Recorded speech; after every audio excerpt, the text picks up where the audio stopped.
Hello and welcome. I'm Jay Scott, and this is. Hey,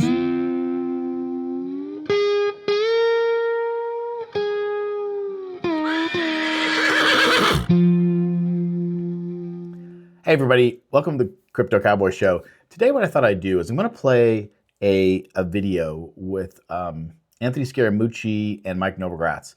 And it's a macro video, talks a little bit about crypto, talks about what's going on in Davos, what's going on with the economy, macro economy, and investing and so on. And really what I wanted to do is I wanted to provide some comment, because when I watched this video myself, I'm like commenting left and right. I was like, you know what, I'm just going to turn this video on, because again, this channel is for people that maybe 45 and older that haven't saved enough for retirement. They're looking to catch up. They're looking to figure out investing and what is the best asset to invest in that they can catch up.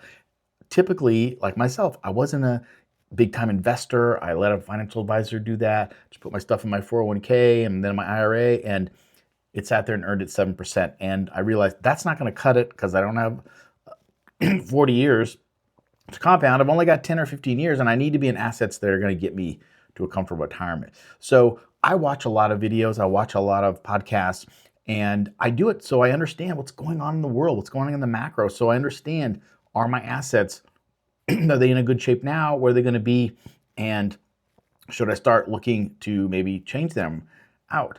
So I thought it would be helpful for you if I play this video, and I'm going to make my comments so that based on my point of view, which hopefully is your point of view, which is you're just looking to see which way are the winds blowing in the economy. Are my investments looking good? And what's the overall future? So stay tuned, and hope you enjoy this. So again, I'll be commenting as we go. Let's fire up.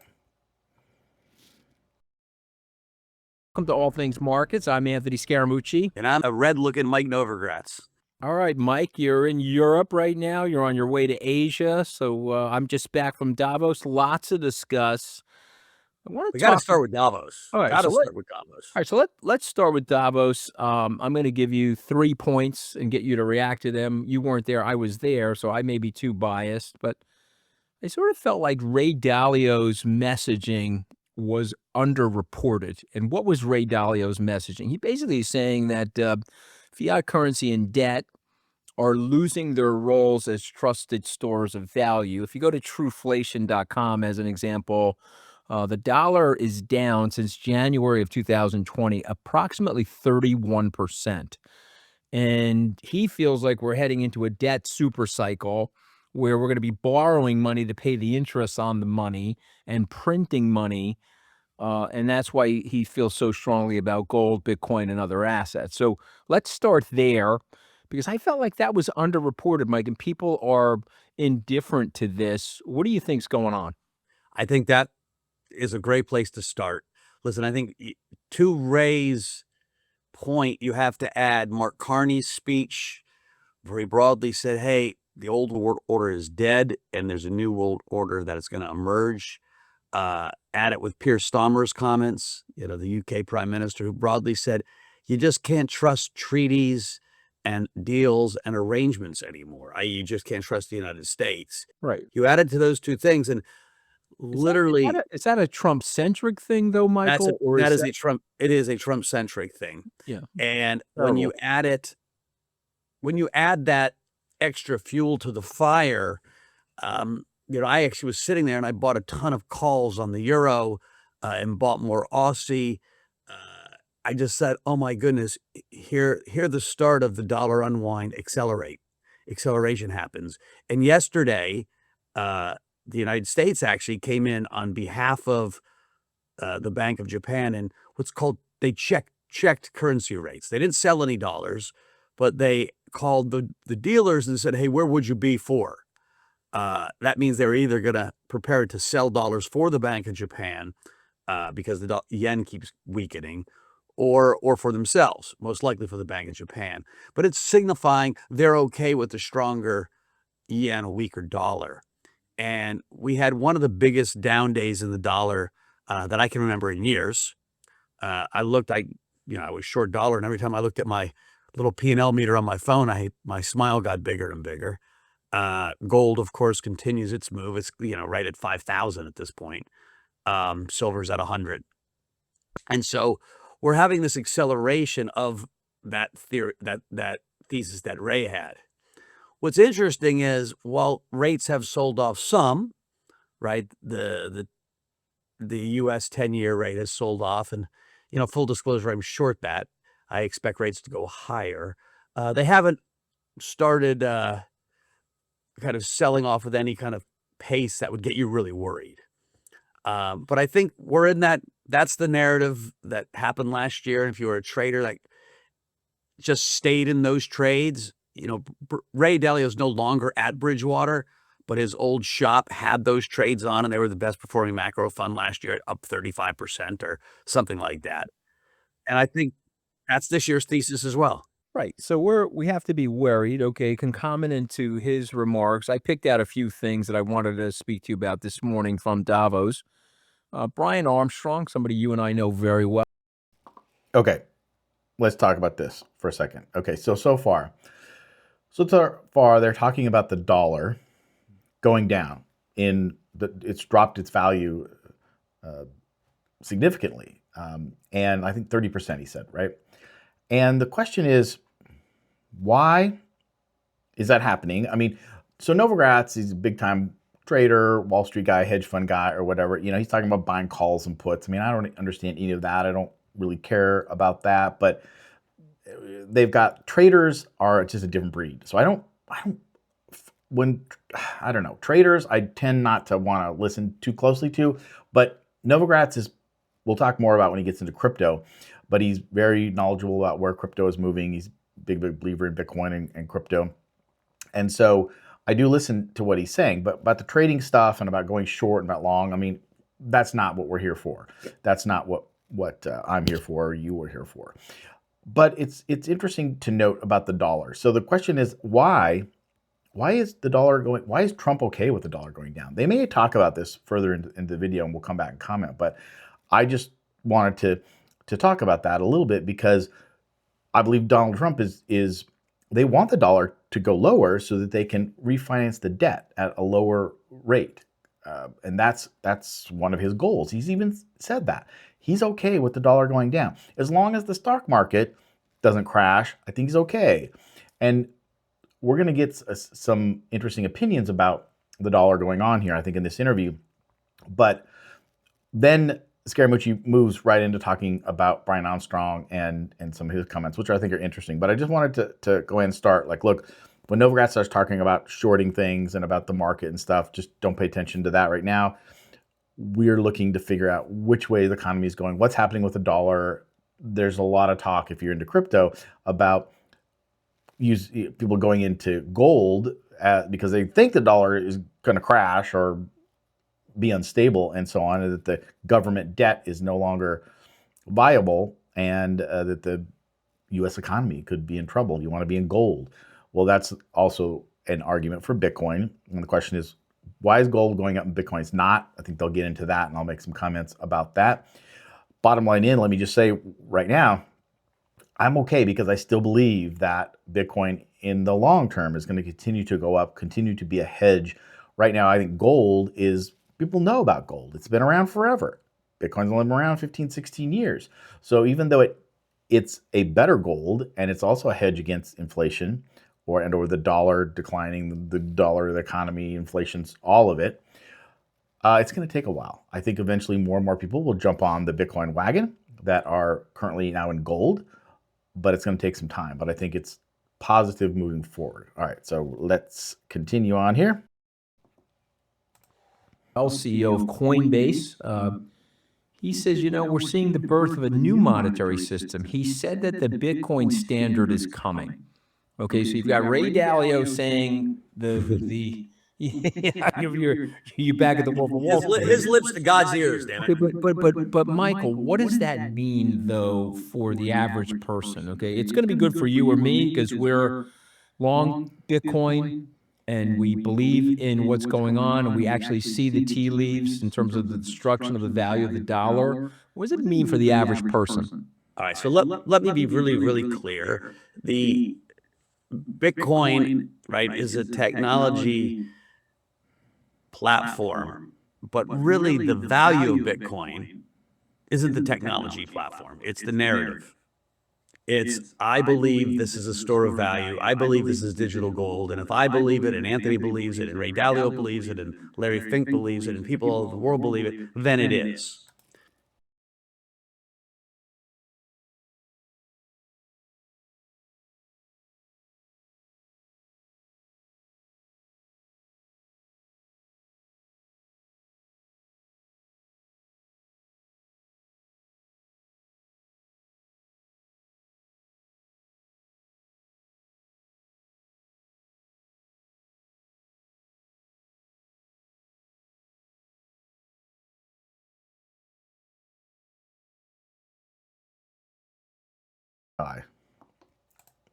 Right? Gold's got a 3,000, 5,000 year history. Bitcoin has a 2009 to whatever we are, 15, 16 year history. It has not performed the way we want it to, the way we would have thought it would have alongside of gold in the last year. And Brian is thinking and saying, CZ, the 20th richest man in the world, the biggest player in crypto by a long shot, the CEO of Binance, he came out and said, hey, we're getting ready for a Bitcoin super cycle. So him and Brian are... What is a Bitcoin super cycle? Tell our viewers and listeners what I think a Bitcoin super cycle would mean we go from 89,000 where we are today to 200,000, 250,000, where the entire mindset shifts again and we start printing it out. And what would catalyze that, other than CZ's comments? I think the only things that would catalyze that is, A, the U.S. has to pass the Clarity Act, and we can get to that in a second. Yep. Because I've got some updated thoughts. B, Trump picks a Fed governor, whoever it is, Warsh or Reader, who seem to be the two favorites, who are both Wall Street guys that we know well, who have been conservative, who changed their tune and cut rates to 2%, even though everything in the market is saying, cutting rates when gold is going to gapping up every day is generally not what you want to do. Cutting rates when your currency is weakening every day is generally not what you want to do. And so if we're cutting rates into this because the boss man wants to, or because they believe something that I don't, it's going to accelerate gold, and maybe Bitcoin then becomes the big catch-up trade. So let's go to the Clarity Act. We were very sanguine on the Clarity Act passing. It feels like the Clarity. All right. I think I had the sound on there, so it was probably hard to hear that. Let me just recap what we saw there. Talking about the Bitcoin standard, and Brian started off with Brian Armstrong saying that we're going to be going to a Bitcoin standard. Let me just explain that and talk about that right now.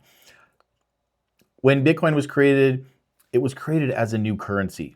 And the believers in Bitcoin in the early days really believed that it was going to become a new currency to replace the dollar or all currencies.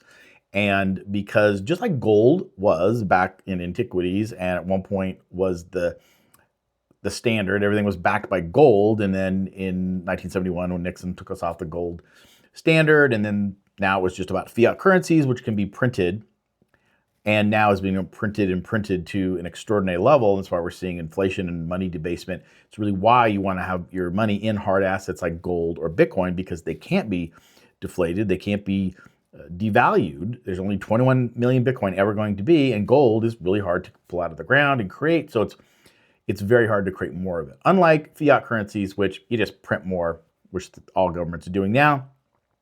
And that's why purchasing power of your dollar and any of your currencies is just going down, down. And that's why if you keep your money in the bank or in anything that doesn't earn about 7% or more, you're losing to this. That's why I'm a big believer in Bitcoin, and anything that earns at least 7 to 10, in Bitcoin's case, 20 to 50% annually every year. That's why I'm in Bitcoin. But back to Bitcoin standard. So it didn't turn out that way, right? It's like Bitcoin hasn't replaced the dollar or currencies, but it has a valuable store of value, meaning that we put our money in there in Bitcoin because it can't be deflated. And if we want to hold it in there, we at least don't want it to lose its value, which it doesn't. And then price-wise, it continues to go up because of, well, network effects, and because people like Novogratz and people like this believe in that it's going to go up and that it's going to be better in the future. It is the future, and this is why people believe in it. And so the Bitcoin standard, eventually people will believe that Bitcoin might replace the dollar in all currencies, and that everything will be denominated in Bitcoin. So it's one of the reasons that I really believe that Bitcoin's a great place to put your money now, because it could in the future be like gold. It could be everything denominated in that. If that's the case, then the price is going to go super, super high because there's only 21 million, and everybody that wants more, if there's a lot of demand for a scarce supply, what happens? Price has to go up. So I just wanted to clear that up. Now we'll move forward, and I'll make sure to put it on mute this time.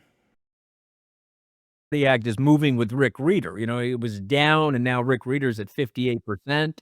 And now you told me yesterday you're at 66%, or 2/3 likely that the Clarity Act. Tell us why. Listen, last week when I was on, I had been in DC. I had done a lot of work, and All right, got to talk about the Clarity Act. They go into it a little bit, but let me just set the stage here. The Clarity Act was an act in front of Congress that basically was going to regulate crypto. So up until now, and even not now with regulation, we did pass the Genius Act, which was the first crypto bill last year that put some regulations around stable coins.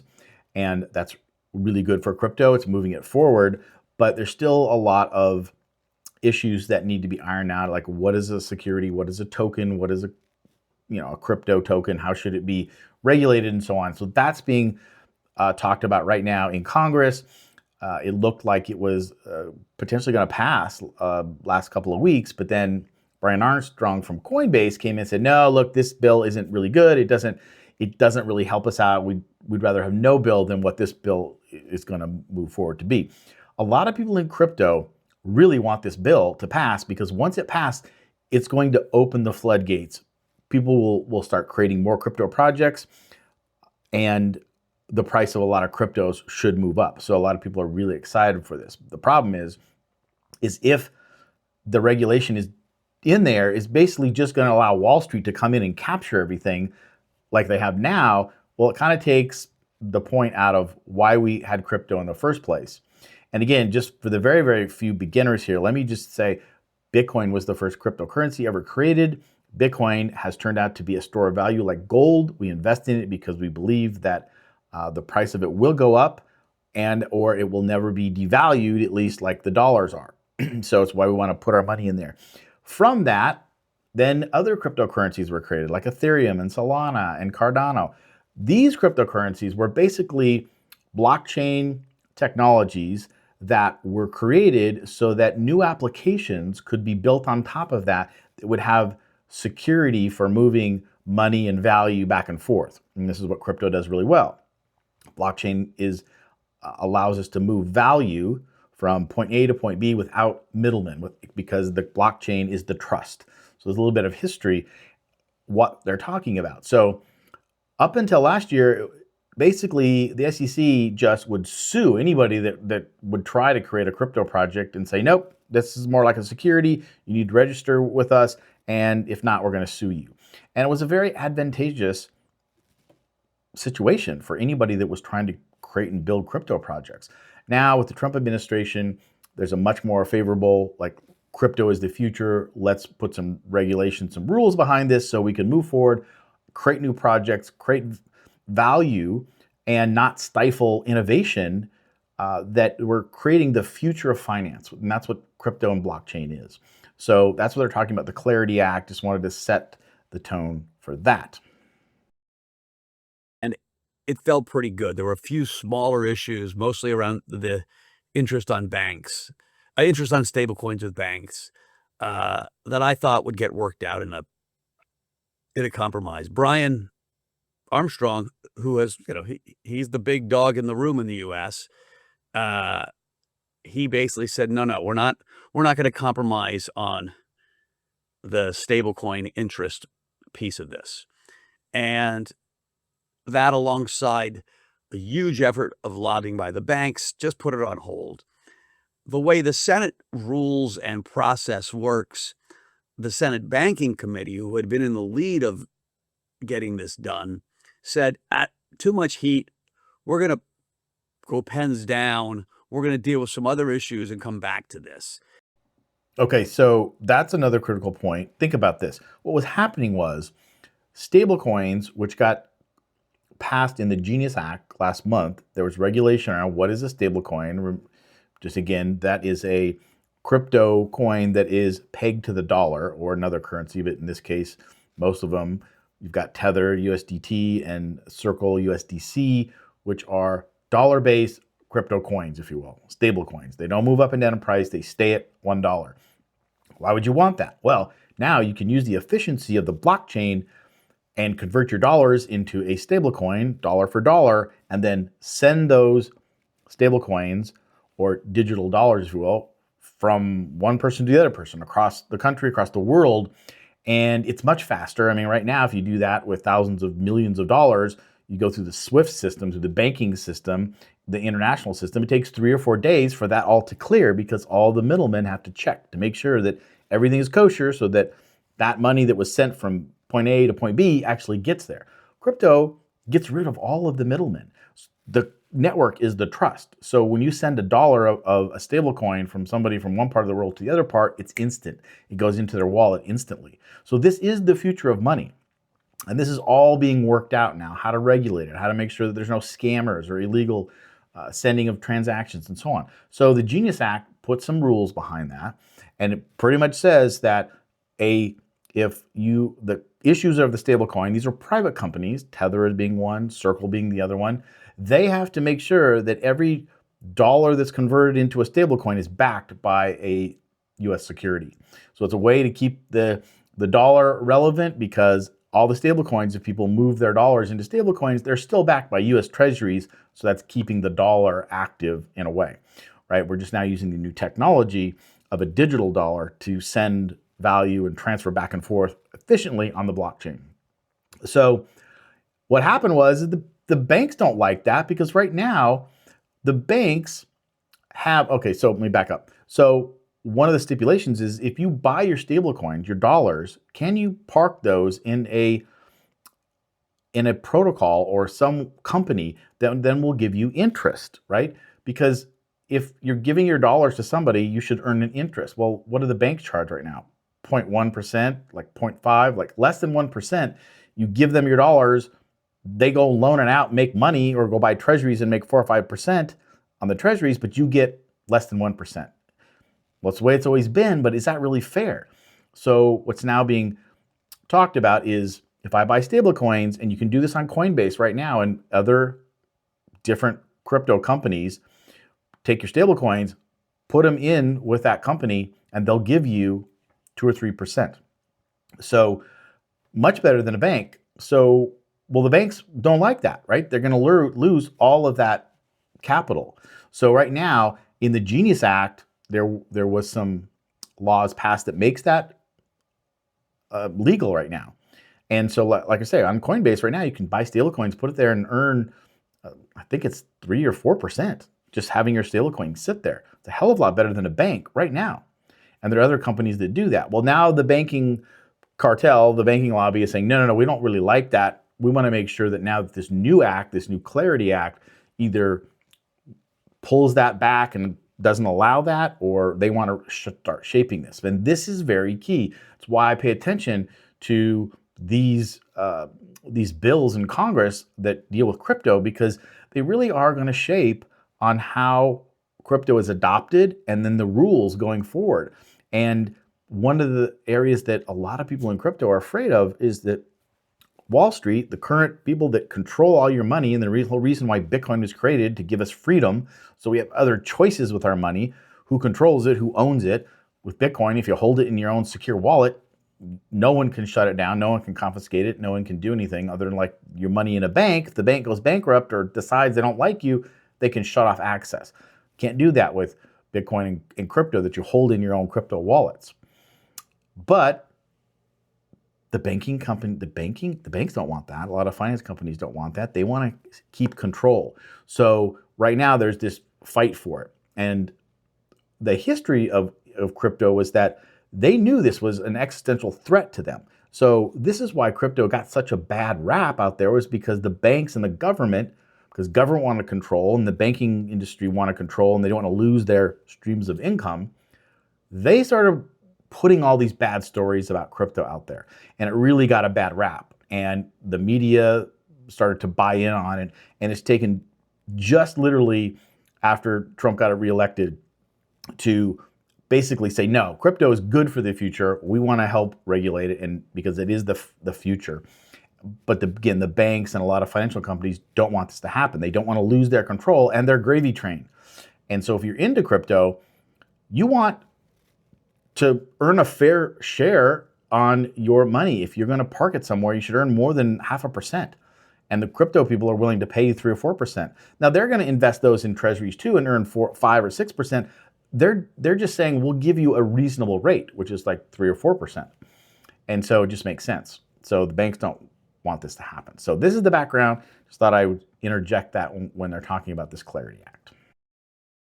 And in essence, they pitched the rugby ball to Cory Booker and Senator Bozeman from Arkansas, the Republican, in the Ag Committee, who has a piece to lead on this right now.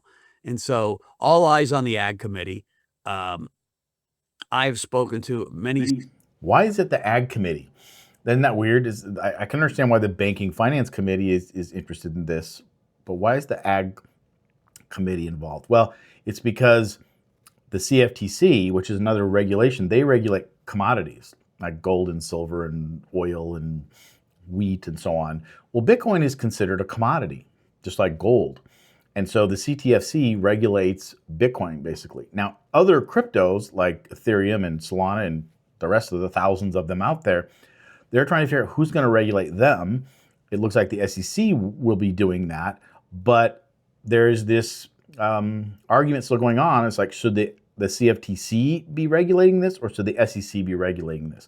So it needs both of those committees to get involved. So I just, in case you were curious, like, why is the Ag Committee involved? That's why. Senators on that committee since. Democrats and Republicans. In this case, on the Ag Committee, just Democrats. Okay. But my other contacts in D.C. at both the White House and the Treasury are in touch with the Republicans nonstop. And our consultant is playing both sides, our lobbyist. And it went from really disappointing and oh shit. Isn't that funny? Our lobbyists are playing both sides. I don't know. This guy's a money guy, right? Yeah, flat out admits it. They're playing both sides. However they can get the best deal they can. And that's lobbyists for you. But thought that's funny. This is not going to happen, to, hey, we see light all of a sudden. And so, again, this stuff is very emotional. I want to stress the problem you have is a lot of these senators, they have a lot of issues to think about, from Venezuela to Iraq, Iran, and you know, the budget, and should we keep the government open? And the knowledge around the more minute issues around pieces of the Clarity Act just isn't there. And so, as hard as it was to get the Banking Committee up to speed on everything, the Ag Committee isn't nearly as up to speed on some of these issues. And so there's a big education game going on right now. And I don't say this to kind of demean senators' intelligence by any stretch. It is a hard job to have knowledge about a lot of stuff. And crypto's a complicated one, right? Most of the bank CEOs didn't get it for years. They're like, oh, no, it was hocus pocus. Right now, they're all focused on it. I think it's going to probably still happen because both sides need it to happen. The Dems need it to happen because they don't want this to be a political issue.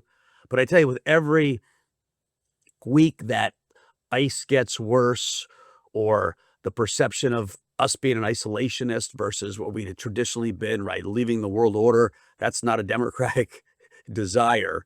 It gets harder for Democrats to say, hey, we're supporting Trump. and they feel like crypto's supporting Trump. And so that's the behind the All right, so that's interesting. So background on that.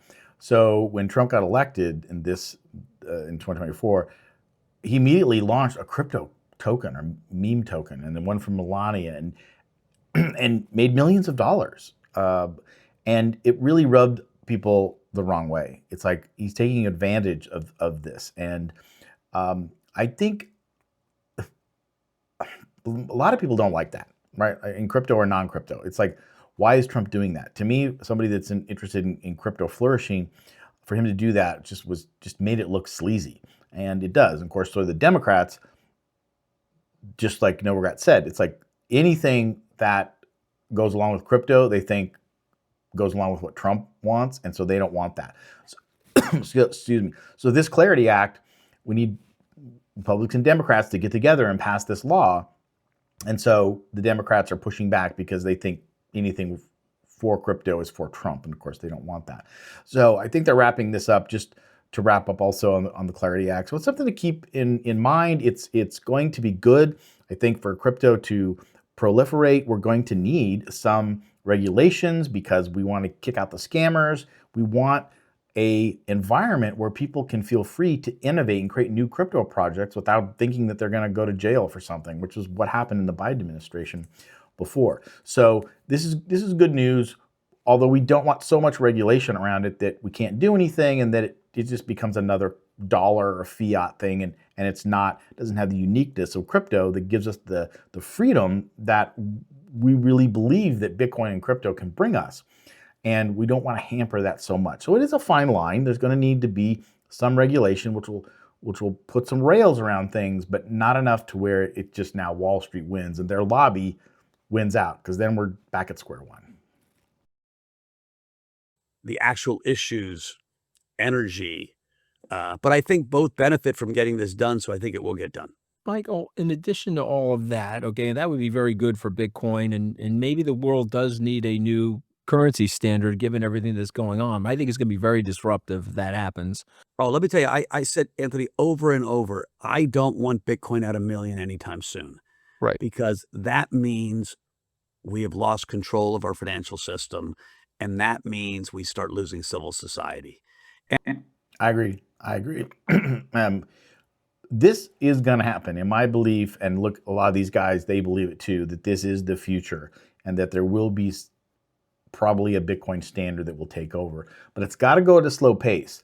And because like they said, if we're in the next, I would say even 10 years, we're in a Bitcoin standard, that means there's going to be a lot of turmoil, because things need to go slow and move orderly to get us there. And so for me, I've got about 15 years before I absolutely need, my Bitcoin and crypto. So it's like, I just want a slow movement of the price of Bitcoin to go up. Like, I don't want it to be, 500,000 next year. I want it to slowly go up, because that means that it's slowly being adopted. And again, if you're in this channel, that means that we're looking at long-term investments, not 40 years, but 10 to 15, and at the minimum, maybe 5. So that's what I always tell people. It's like, don't invest in crypto or Bitcoin if you're not willing to at least not have to sell that for at least 5 years. So that's some of the standards that we do. So moving on. And what does that mean? If you go to any country that's experienced hyperdeflation, corruption goes up, violence goes up, you literally see the fabric of what we are so used to start breaking down. And you can look at Weimar Germany or Venezuela or even places like Nigeria recently, which is doing well in some parts of it, but their currency gets weaker and weaker. And it just makes it more and more difficult for the average person, man, woman, young, old, to have any confidence about their future. You work your whole life. I mean, that's why this Iranian revolution isn't happening because the United States wants it to. It's happening because their currency got the living hell kicked out of it. And shopkeepers said, I worked my whole life for this shop to feed my kids and my grandkids and have a future. And it just went evaporated. And so F you to the government. F you to the Ayatollahs. Yeah. Right. No, That's what. Okay. I just got to say something here. Although I generally agree with that, it's like don't you think that the Israelis and maybe the government, U.S. government, CIA, whatever, I don't want to be conspiracy, but it's like we were in there stirring the pot because we knew that if the currency devalued, if the inflation got so bad, that's when people will need to riot. So we probably had a hand in that. I don't know for sure.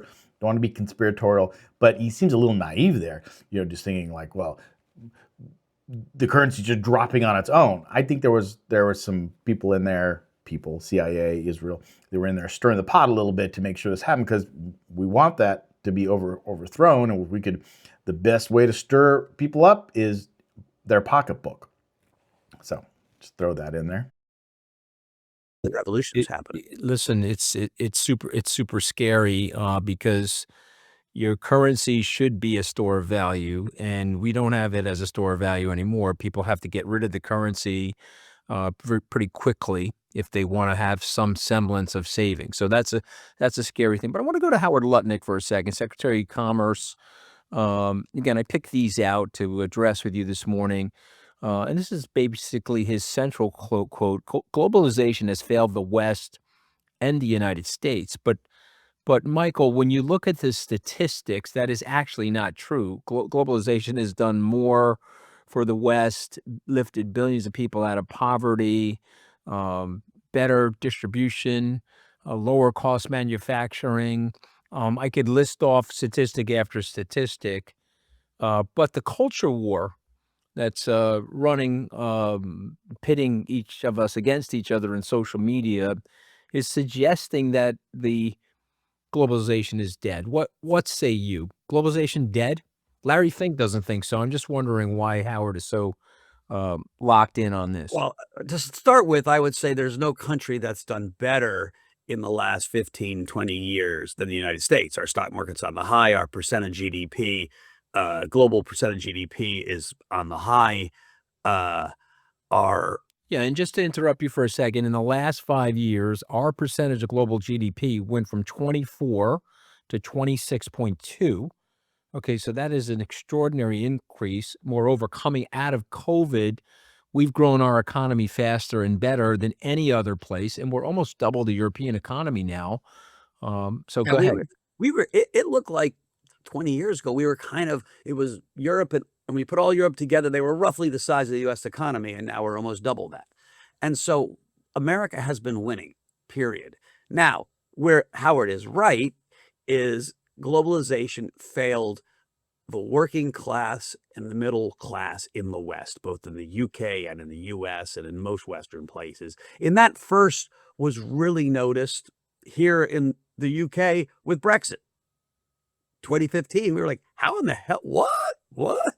And of course, it was the young people that voted for it. The old people, young people didn't vote at that point, I remember. But there was a whole controversy. Did enough people care? Did they understand it? Did they vote? But that was an emotional response to globalization. And then we got Trump the first time. And so what has failed in the West is the political and business class understanding that when the world shifted and the winds were all coming to the top, how do you redistribute those in an effective and in an ethical way, right? In some ways, you can say the billionaire class has failed the West, and I'm not blaming and saying, oh, boo-hoo for the billionaires. I'm saying you got such a good gig, it's working so well for your families, your companies, and your country. Be smart enough to understand that if you you get too greedy, you let it go too far, you break the system. And that's where we're at. And that's why. Yeah, I think that's a really good point. And I want to really touch in on this because we do have this K-shaped economy. We do have the divide between the rich and the poor getting bigger and bigger. And this is globalization actually did make overall people more wealthy. It got our GDP, like they said, of certainly America and in the West rising and doing very well. The problem is the rich kept getting richer and the poor kept getting poorer, and the middle class was just weeded out. And this is the populist president of Donald Trump. He saw that and he's like, this is something I think I can win on. Let me see if I can, go help out the middle class, because it's a big voting block, and he won that. So this is what Trump is trying to do right now. Is he wants to be the most popular president if he can deliver on that. So he's trying to bring back manufacturing, bring back jobs, so that the middle class can proliferate again. And I agree. And this is one of the points, like, why the global elite continue to get richer and richer. And what is interesting is, like, that can only go so far. If you've ever read the book The Fourth Turning, we know that about every 100 years, global elite, global structure turns over. And what happens is the rich just get too rich, and the countries just get kind of sloppy, fat and happy, and then the poor rise up. And we're seeing a lot of civil unrest right now. We're seeing part of the Fourth Turning happening right now. And so in one way, Trump is trying to address it. He wants the middle class to proliferate more. The problem is some of the stuff he's doing is just pushing things so far one way or the other that it's just causing a lot of chaos. And I think that's what he wants. But at the end of the day, we're going to see what happens. But this whole thing about globalization is one of the reasons that I believe in Bitcoin, because I believe that it evens the playing field out. Because global elites can't control Bitcoin if you're holding it in your own crypto wallet. And it's a much more efficient method. And I do think that if there is eventually a Bitcoin standard and it replaces the global reserve currency of the dollar, that it will bring stability to a lot of people. And one of the things that Bitcoin does is that people that don't have banks in a lot of Western cultures, a lot of third world countries, they don't have bank accounts. They don't have credit cards. So if they can have Bitcoin, they now can have investments and do things that they couldn't do when fiat dollars, rules the world. Because the rich and the powerful control who gets that and who has it or not. So he's about to bring up something here about Mondani. I think that's interesting. Let's get back. Mondani and AOC have such gravitas when they speak to people, because they're speaking to exactly what Trump's speaking to on the other side. And what Howard, ironically, is saying, you failed the working class. It's rich to say that when your company and your group is benefiting more than anyone. So, I mean, again, I just wanted, because this is a show on macroeconomics, show on business and so forth. I want to give these stats to everybody so that they know. Since 1990, the United States, GDP per capita plus 68%, real wages plus 34%, infant mortality down 42%, life expectancy, we've added 4 years to life expectancy, non-farm employment plus 46%, we added 50 million jobs, median household wealth plus 128, and believe it or not, our industrial capacity in the last 35 years plus 76%. So when Howard is saying that globalization has failed, I understand the angst, and I do understand that half of the country is struggling, Michael. I'm not suggesting that, but I'm just wondering if this is a need for improvement as opposed to blowing up the whole system. So Yeah, got to live in hell. So I just want to reiterate there. Yeah, the GDP is doing really well. And so it's weird for Howard Lutnick to go out there and tell the world, it's like, oh, the globalization has failed, the Western. Well, again, that's the rhetoric of the Trump administration. They want to rebuild the middle class, which is good. I like that.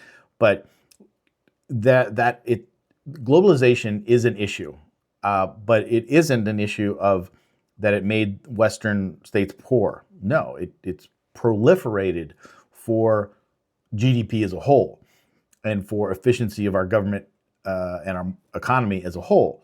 But again, we've got this K-shaped economy. So the poor are getting poorer and the rich are getting richer. So can Trump and the Trump administration, through what they're doing, bring back some more jobs and strengthen the middle class? I don't know. I hope so. But again, Howard Lutnick, this is what they're questioning. It's like, why is he saying that? Well, because he's playing to the Trump rhetoric. So he has to. kicked out of it. And shopkeepers said, I worked my whole life for this shop to feed my kids, and my done better. Has got its own piece, but we're dominating AI at this point, right? And AI is going to be the dominant theme of how the world changes. And so, like, we have 4 companies over $4 trillion, I believe. China doesn't even have its first trillion-dollar company. It's one reason I actually own a bunch of Alibaba and Tencent. I just think that doesn't intuitively make sense to me. But our stock market is dominating. And so you have this American excellence piece, and at the same time, we are saying, no, we don't want to be part of the global society in the way the rules used to be played, right? Trump and Howard, and they believe, hey, we got a bad deal. I'm like, we got a good deal. They think we got a bad deal because we have big trade deficits. Trump constantly says, oh my God, look at all this stuff we're buying from you guys. I was like, yeah, we're buying it with IOUs, $39 trillion of IOUs that same group of people were funding for us. And so we're in a very dangerous place saying, hey, you guys are stealing our money. You guys are cheating on us.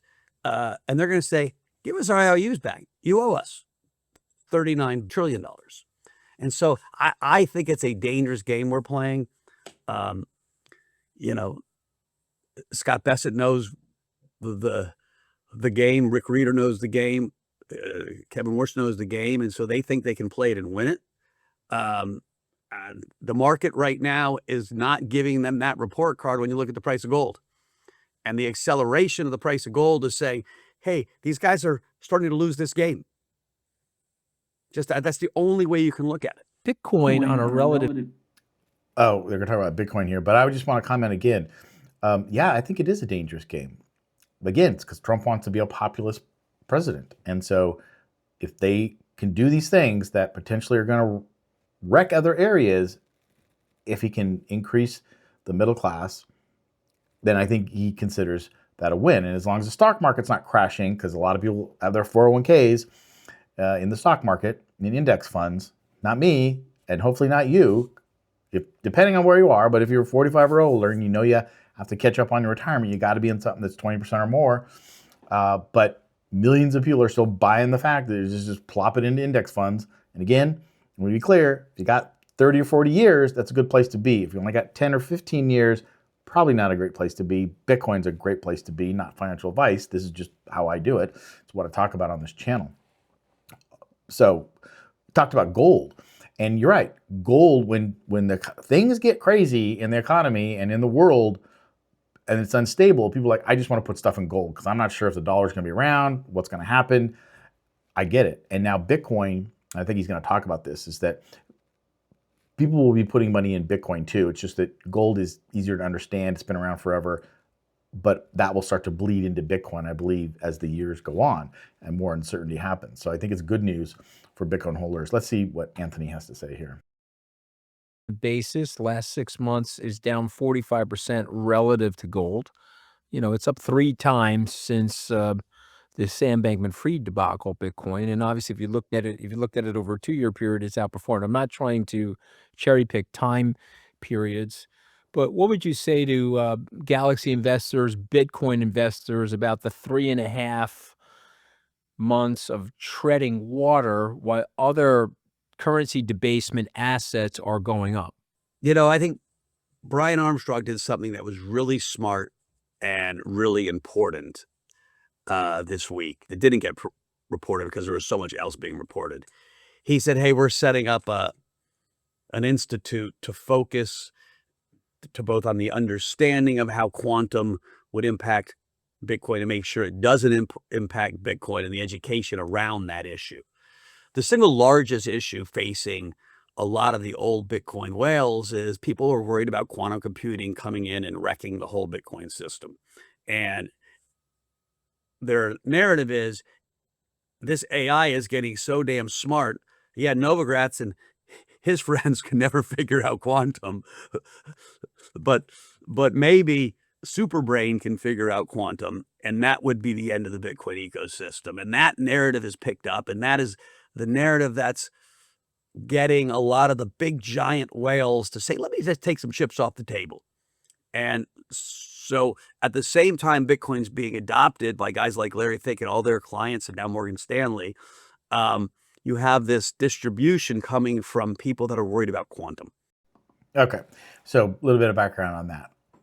One of the theories going around is that as quantum computers come online, they're not there now, but they're being worked on, that they'll be so powerful that they'll be able to crack the encryption of Bitcoin. So if you got a Bitcoin wallet, these quantum computers, somebody will be able to take that technology, crack your Bitcoin wallet and steal your Bitcoin, or steal all the Bitcoin or something like that. So that's been a narrative that's been going around for a couple of years. And I just wanted, my take on this is, and then we talk about this a little bit, but if quantum computers can hack the Bitcoin cryptography, then it can hack just about anything. That means it can get the nuclear codes. That means it can get all the gold in the world. It can hack every bank. If supercomputers can hack crypto, they can hack everything. So crypto right now is only like a fraction of the total available monetary value out there. Why mess around with crypto when you have the keys to the kingdom? You can get anything. So I just think it's kind of silly. It's a big narrative that's trying to scare people. Don't go into crypto because it's going to get taken, by quantum. Don't believe it's ever going to happen.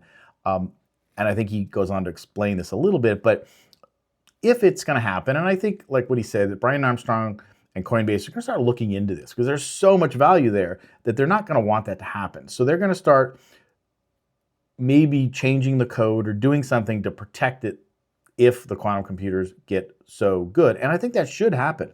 That's the natural thing, is that Bitcoin security will get tighter if these quantum computers can do that. But then again, everything has to get tighter, because when quantum computers do come online, they will be able to crack all these codes, but those will all get changed. We're not going to let quantum computers hack the nuclear codes or Bitcoin. It's not going to happen. Now, he's going to talk about something interesting, is why hasn't the price of Bitcoin been going up when now we have so many people adopting it? You've got countries adopting it. You've got Donald Trump favorable to it. You've got a U.S. government that's favorable to it. Tons and tons of banks, states are buying it to put on their crypto books. Why is the price not going up? Well, it's interesting. Once the price hit around 100,000, a lot of OGs that bought this stuff at pennies or under $100, they now have probably billions and billions of dollars worth of crypto or Bitcoin, right? And at 100,000, they're like, why don't I? Now it's about time to take some chips off and go do something.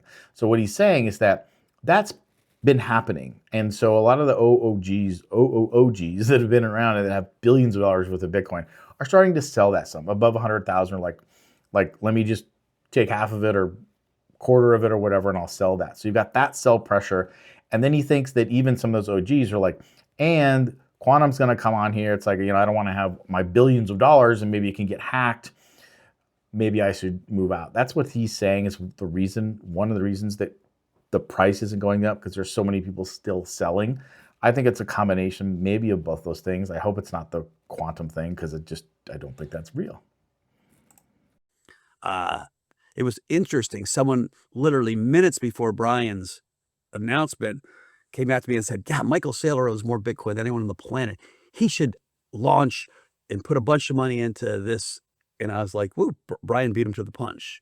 I think you're going to see a lot of talk from the Bitcoin community about, guys, this is a lark.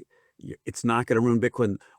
While you're getting quantum, you're going to get quantum resistant as well. And the Bitcoin community has a huge vested interest in voting for those changes, right? What you would have to do is you'd have to change the Bitcoin code, right? It is hard to change the Bitcoin code because you have to get agreement amongst all these very religious, keepers of the flame, if you would. I just think faced with an existential crisis, they'll make those changes. Okay, so you're not super worried about it, but you think there is a group of people that are worried about it that's causing some selling right now.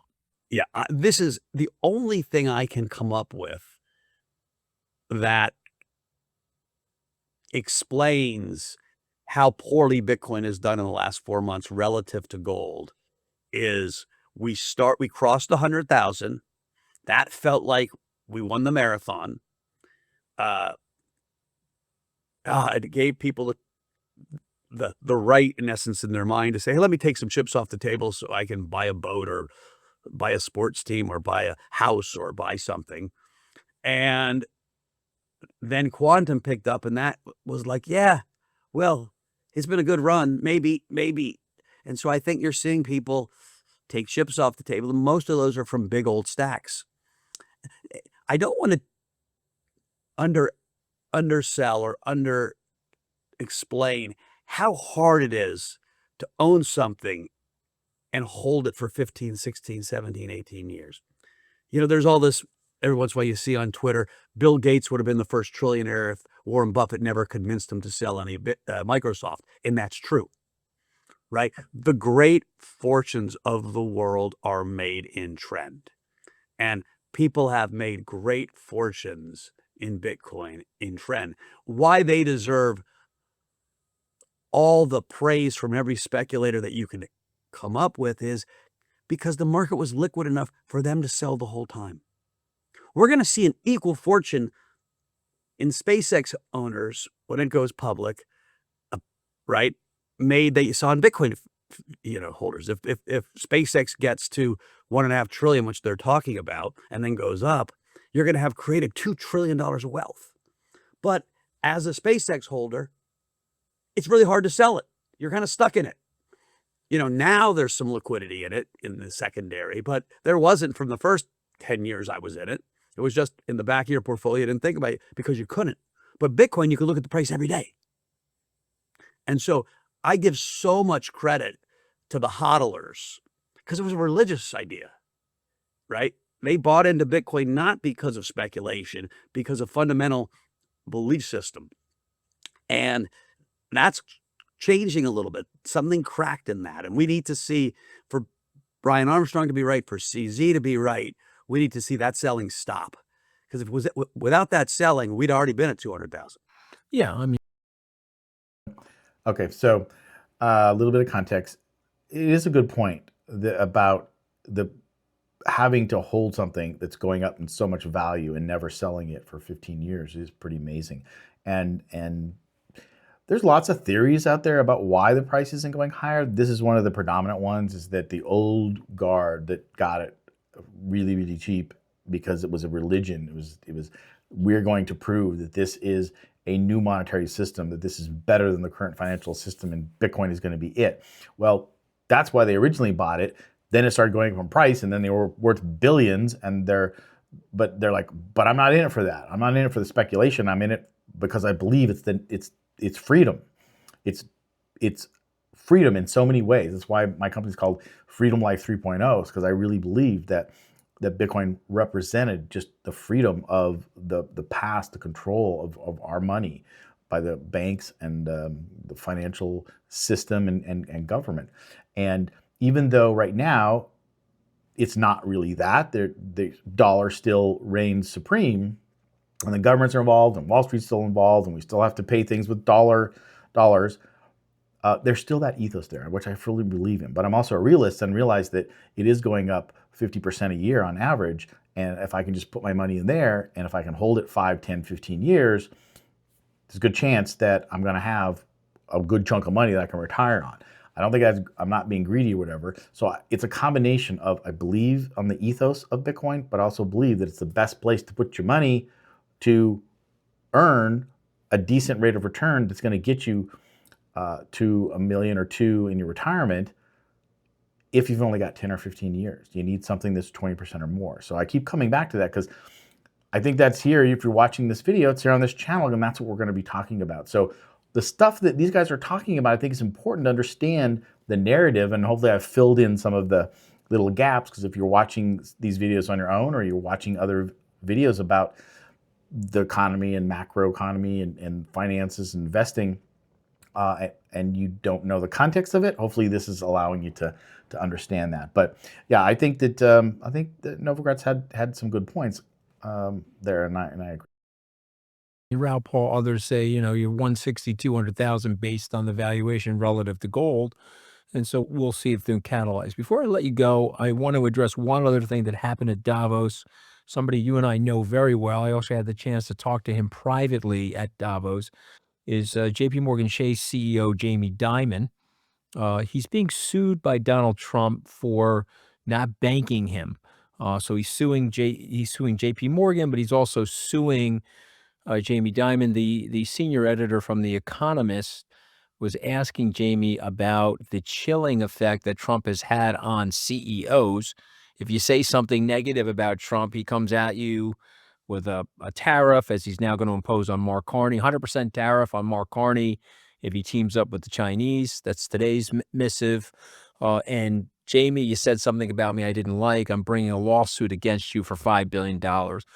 What's your reaction to this as a macro investor in terms of what the U.S. president is doing in terms of breaking norms?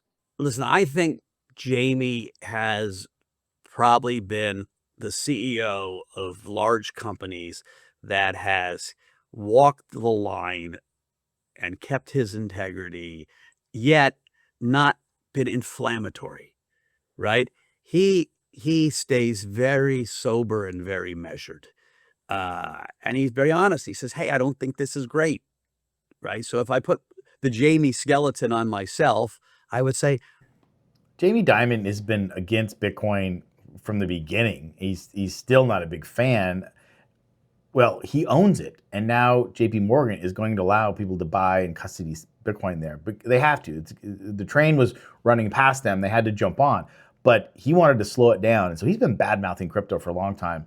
And yeah, I don't know what Novogratz is talking about here. I don't think he's been measured at all. I think he's kind of an asshole. He's an elitist asshole, basically. So I don't agree with that, but whatever.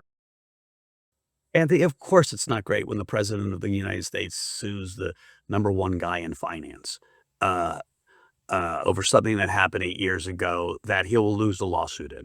Right? Yeah, but it's a mob boss routine, right?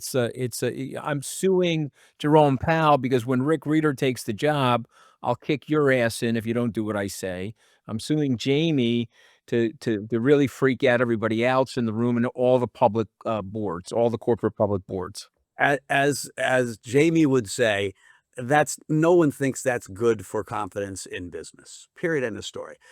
The other side would say, come on, guys, Trump is performative. You know that. It's kind of who he is. We've gotten used to it. He doesn't really mean it. It's all for negotiation tactics, art of the deal, right? Like, there's a bizarrely other side to this. And that side believes it. That's why Trump continues to get support from people he does. He's had a lot of successes, right? I mean, we're going to see how Venezuela and Iran play out, but these could be two giant successes if they play out the way we all hope they do. Yeah, and listen, and I want to be fair, Cuba too. Cuba, that island has got a very, very well-educated, hardworking group of people that have been suppressed for 60 years by a repressive authoritarian government. Yeah, I think Cuba's a little of our own making in that Cuba was headed the right direction and, Obama went down there. If you had just let that momentum and pulled away from sanctions and blockades on Cuba, Cuba would have matured on their own and made their own decisions. And this is a Marco Rubio play. This is how he got his political muscle. I'll let this play out, but it's like, now what are you guys talking about? Like, you're just going off the deep end. First, think about Jamie Dimon. I mean, look, Scaramucci isn't a Trump lover anymore, so anytime you can kind of dig him in there. I mean, I would agree generally, for the president to have a lawsuit against one of the bank presidents probably isn't a good thing, and it's really probably not going to work. But I don't know. I'm not a fan of Jamie Dimon, so I don't know. We'll see if we can muck things up for him. And then this whole Cuba thing, Mark Rubio thing, I was like, whatever. From the Republican, conservative Cubans in Florida. That's where all the money that the U.S. was spending on Cuba was going to, right? Democracy reform was really supporting Marco and his team down there. And having just been to Cuba 4 months ago, let me tell you, across the entire place, and I talked to tons of people, and they were more the commercial people because they own the hotels, they own the restaurants. There wasn't a whole lot of support for Marco or his actions. And so now, I mean, it almost felt mean-spirited what we were doing to him. It was a one man's political vendetta. Like, there are plenty of countries that didn't have politics we agreed with that we did an embargo and changed the rules on right after we told them, hey, it's not going to be okay, right? Obama goes down there and life, the standard of living started picking up, and now it's going right down the toilet again. And now we're going to blockade them and try to crush their economy. Like, what we're learning in Iran is revolutions, domestic revolutions happen because the people want them to happen, not because we want them to happen. And so it's frustrating. I find Cuba frustrating because it's a small little place. They're lovely people. They're smart. Mhm. You know, Well, we listen, should we should have let them we should have let them alone. I've been down there too. I mean, you know, if we're going to be a good neighbor, like Franklin Roosevelt once said, we should have a good neighbor policy for them. We can't have a 60-year grudge against the country. We got a couple minutes left, Michael. I want to go to the economic dashboard. So rates, you see the price of gold, rates are going lower, yes or no? You know, rates are really complicated because you would have thought with what happened with the dollar and gold, right? The dollar weakening and gold weakening is inflationary. Right? There's no other way to look at it. When the dollar weakens, we pay more for the shit that we import. We import a lot of stuff, right? What about AI bubble? Yes or no? There's been more talk around OpenAI and its future, and we've got to keep our eyes on that. Like, you look at the price, the stock price in NVIDIA is kind of the indicator. It's trading fine. It's still a $4+ trillion company. I'd say no yet. Listen, we're in some stage of an AI bubble. I don't think we're at the end. All right, Elon Musk is Okay, I'm going to comment on a couple of those things. Yeah, rates. I mean, he's talking about the 10-year Treasury rate, so they're going to go up or down. I don't know. I don't know. He gets involved. They get involved. They're currency traders and all of that. I'm not as concerned about that unless things get crazy and it breaks things to the point where nobody wants our debt and it goes too high or too low. There needs to be an equilibrium. The A bubble thing. So I'm also investing in tech stocks to diversify my portfolio, and AI is the narrative of everything. And so I pay attention to this bubble thing because a lot of people think it looks like the 2000 bubble of the internet. But my belief from the people I listen to is that this is so much bigger than the internet. This is the re-establishing of everything in our society, and if we're going to have to renegotiate what it is to even have work, and talk about universal basic income, things like that. I mean, that's just radical change. Yeah, the hyperscalers and the AI companies are building out and they're borrowing billions and trillions of dollars to build this infrastructure out. And what happened in the internet was the same thing was happening with internet fiber and all the chips and the routers and so on. And they overbuilt and then things crashed and then it just sat there dormant. And a lot of that money kind of evaporated that went into the building of that. I don't think that's going to happen here. From every aspect, it's just we're going to be using AI more and more. And when you think that, okay, everybody's using ChatGPT and Claude and everything, and that can only go so far, all of that technology, all of that AI now is going to be moved into things, our phones, our refrigerators, robots, parts of robots, cars. So even if we aren't humans using it as much, that now is going to just be moving into all of these real physical things. So I think a couple things there. One, companies that build physical things that may have been lagging, I think will now start to pick up. I don't really predict which ones necessarily, but things like Corning glass is a really good example of that. It's like during the internet bubble, Corning was big because they created all the fiber optic cable that connected the internet. And then things went down, they've been in a slump. Well, now all these data centers that are being built need Corning fiber to do all the connections inside the data center. So now Corning is booming again. So there's gonna be companies like this that have been in a lag start to boom. It's not all about software like Facebook and Google anymore. And in fact, Jordy Vischer really believes that those companies are, although not going away, they're not going to be growing as much as some of these other companies now that have been dormant for the last few years. Again, I'm not necessarily picking those individual stocks, but I pay attention to this because NVIDIA, I still think is a good buy. I've got NVIDIA. I think Tesla is the AI company of the future, even though some people think it's still a car company. It's an AI company, and I think it's going to win. So I've got NVIDIA and Tesla. Probably would invest in SpaceX. Anything that Elon Musk is involved in, whether you like him or hate him, please don't hate him for the political stuff. I don't know why he got into it, but he's still the best company creator and value creator that we have out there. And I wouldn't bet against him. So probably would invest in SpaceX when it becomes available. Again, mostly Bitcoin for me. I've got some crypto that I still think is viable, but I want to diversify. So I'm in certain tech stocks that I think can really earn 10 to 15% moving forward. So that's about all. I'm going to go ahead and cut this off here. They just kind of blabble on like they did about Cuba and that kind of stuff. But I really hope this was helpful and give you a context of a good podcast that covered a lot of issues but needed some clarification. Let me know if you want to see more of these. I've got a lot of podcasts I listen to. I'd love to be able to provide some commentary on people that are looking to not be professional investors, but need to know what's happening in the economy and how we can catch up on our retirement when we're behind. So this is Jay Scott saying good night. We'll see you next time.